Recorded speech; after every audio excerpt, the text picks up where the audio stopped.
The dog sat beside the crib every night for 7 nights. They moved him out of the room every night for 7 nights. On night 8, he refused. 7 days after Nadia Ose brought her son Felix home from the hospital, she had a system. The system was, Felix slept in the white slatted crib in the nursery. The baby monitor sat on the shelf to the left of the crib. Nadia and her husband Kwame slept in the room at the end of the hall with the door cracked 3 inches, enough to hear the monitor, not enough to hear every small sound a newborn makes in its sleep. The dog, an 8-year-old Labrador named Rudy, slept on his mat in the bedroom beside the dresser. That was the system. On night 1, Rudy abandoned his mat at 2 a.m. and was found sitting beside Felix's crib at 3 a.m., upright, ears forward, watching the baby sleep. Nadia led him back to the bedroom. He waited until she was in the bed and went back to the nursery. Night 2, the same. Night 3, Kwame carried Rudy's mat into the bedroom and placed it directly beside the bed to give him less reason to wander. Rudy got up from the mat at 12:47 a.m. and was found at the crib again. On night 4, they closed the nursery door. Rudy sat at it until 4:30 a.m. The scratching was not continuous. It was patterned in 3 scratch bursts with pauses between, as if he were testing whether the door would open rather than demanding that it did. Kwame, a civil engineer who approached problems through the systematic elimination of variables, said on morning 5, he either hears something we don't, or he smells something we don't. Either way, there's a reason. Nadia, who was running on fragmented 40-minute sleep cycles and the raw nerves of new parenthood, said, "The monitor hasn't gone off once. Felix is fine." She was right, and she was wrong. If you stay for stories about what animals sense before we do, you're in the right place. Subscribe so you don't miss what comes next. Night 7. They left the nursery door open. Rudy was beside the crib within 4 minutes of them returning to their room. Kwame lay in the dark and listened. He could hear Rudy's nails on the hardwood, the specific sound of a large dog sitting down and then standing up and then sitting down again. Restless, recalibrating. Night 8. Felix's breathing changed at 2:09 a.m. Nadia heard it on the monitor and was not sure she had heard it correctly. It was not an alarm sound. It was a pause. The pause was longer than a pause should be. The monitor showed breathing resumed within 2 seconds. But Rudy was already barking. Not at the door. In the room. From beside the crib, a single sharp bark, one, then silence, then another, the tightly controlled alarm call of a dog who is certain and urgent and not panicking. They were both in the nursery in under a minute.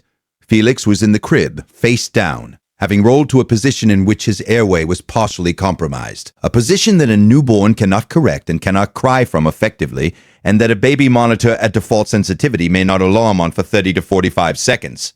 He was breathing. They turned him to his back. He cried immediately, the full, unobstructed cry of a baby whose airway has just opened.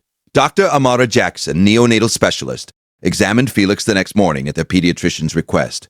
She reviewed the monitor data. She explained that in newborns, episodic oxygen desaturation during sleep is not uncommon, and that the specific situation, face-down positional airway compromise, is one of the scenarios a monitor calibrated for silence rather than oxygen levels may not capture in the early seconds of onset. She said, a dog's hearing registers respiratory changes at a different threshold than a consumer monitor's microphone algorithm. He heard the breathing change before your device alarmed. That is not surprising to me.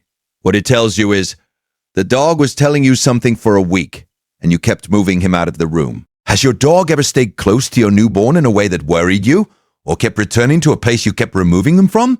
Tell us in the comments. Rudy sleeps on his mat in the nursery now. The mat is beside the crib. Kwame built a small shelf above it for Rudy's water bowl. Felix is 4 months old. He sleeps on his back on a firm surface with a breathing monitor with oxygen tracking capability in addition to the standard sound monitor. He has not had another episode. Every guardian deserves to be recognized, even the ones who never asked for anything in return. If these stories matter to you, subscribe so you never miss the next one. Nadia kept the 7th night in her mind for a long time. 7 nights she moved him. 7 nights he went back. She asks herself sometimes what the right number is. The number of times an animal can tell you something before you stop calling it a habit and start calling it what it is. She doesn't have an answer. She has a dog in the nursery and a baby who sleeps on his back. That will have to be enough. Next story. A family whose dog detected something so small, so silent, that the only instrument that registered it was one that couldn't speak. The breathing monitor they ordered arrived 2 days after Felix came home from the hospital follow-up.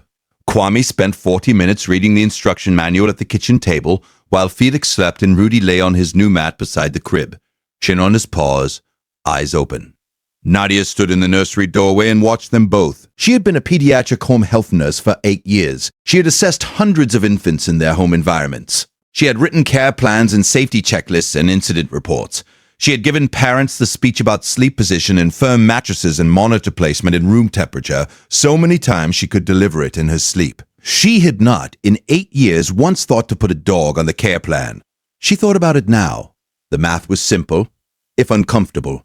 The consumer monitor had not alarmed. The oxygen tracking device now clipped to Felix's sock had not existed in the room on night 8, the only element in the nursery that had registered the breathing change at 2:09 a.m. The only system that had converted that change into a signal a human could act on was a yellow Labrador who had been trying to position himself in this room for 7 consecutive nights and had been removed 7 consecutive times. She sat on the floor of the nursery with her back against the wall and looked at Rudy, looking at Felix.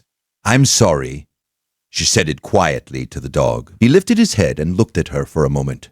Then he put his chin back on his paws and returned his attention to the crib. That was enough. That was, she understood, exactly enough. Felix is 3 months old now. The sock monitor blinks green every 12 seconds. Rudy's mat is beside the crib.